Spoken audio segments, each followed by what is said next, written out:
Hey, this is Jay for PartyGameIdeas.com. I'm here to talk to you today about Zombie Attack, the game where zombies keep coming at you until you knock them over, but you can't kill them because they're zombies. So this is a great outdoor game for kids. It can also be played indoors, but you're going to need a big space.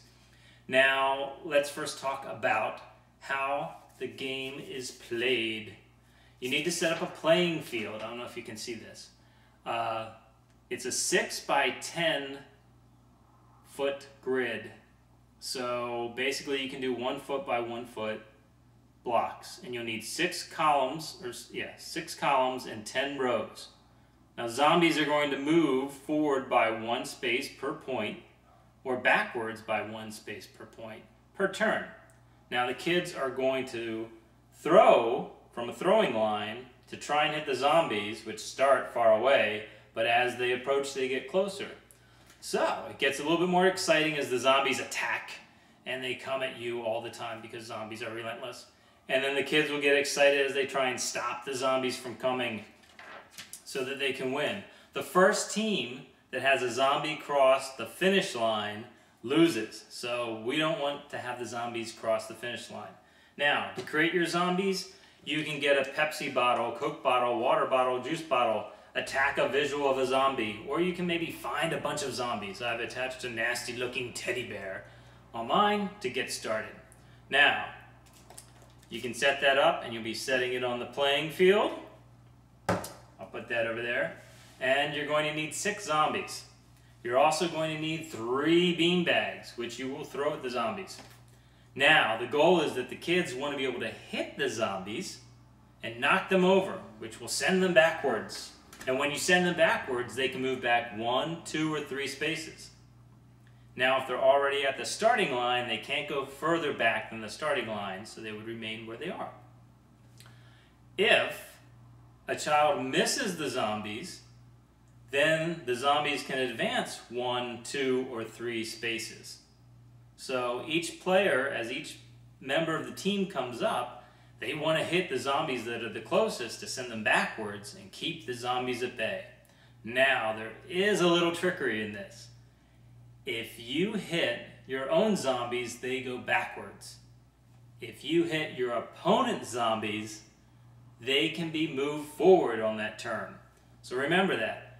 Hitting your own zombies sends them reeling backwards, and hitting your opponent's zombies sends them moving forward. So it's a little bit of fun as the kids start to see how this game works.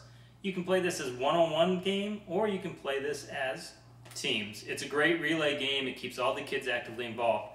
So if we were going to put our zombies out there, and I've got these sample zombies here, what we do is we're going to have the kids come up and they're going to throw for their zombies. And let's say they knock over the first zombie in their row 1, and they miss on their second throw, and they knock over the second zombie, or the 6th row zombie, which is their opponents on team 2.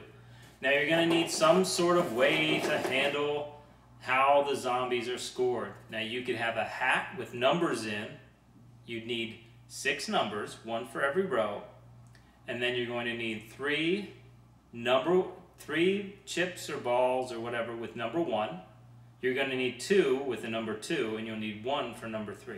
Now I took a shoebox and I just put a little pumpkin sign on here. And what you can do is the kids can shake it. It makes it kind of exciting. And then the dog can make sure, like, oh, not all the balls are even. And what we're going to need to do is move this one down to the end. There we go. You can work on this. We're still in the setting up phase. And since we knocked down number 1, here the ping pong ball set has a 2. So what happens is he was knocked down, he was in his 4th spot. So we move, he goes back 2 spaces. The kids will be like, yeah! And then we look at the last row. The last ball, which was row number 6, was a 1. So that zombie from the opponent's team now moves forward 1. The other zombies all remain in place, except, well, any zombies that were missed on the opponent zombie's side would also move up. So although the number 6 zombie was the opponent's and got knocked down, the first row zombie was their team 1's zombie. you would still move the zombie in column number 2 and column number 3. So you'd look and be like, oh, column number 2 zombie moves forward 2 spaces. And this one's brutal. Column number 3 zombie moves forward 3 spaces. 1, 2, 3. Now you can see as the game goes on and the zombies get closer, it gets more exciting for the opponents to try and hit their opponent zombies and knock them over, to drive them to the finish line. And then your own team has to knock down their zombies that are closer. But the good thing is, as the zombies get closer, they're easier to knock down. I would recommend that the finish line and the throw line are separated by a distance of about 5 feet. You can have a ton of fun with this. Choose any way to determine the numbers. That was just a suggestion. And you can test this out, have some fun. You can actually play for a few weeks if you want. Have fun, have a great Halloween, and check out our more than 40 different Halloween games at partygameideas.com, your Halloween game resource.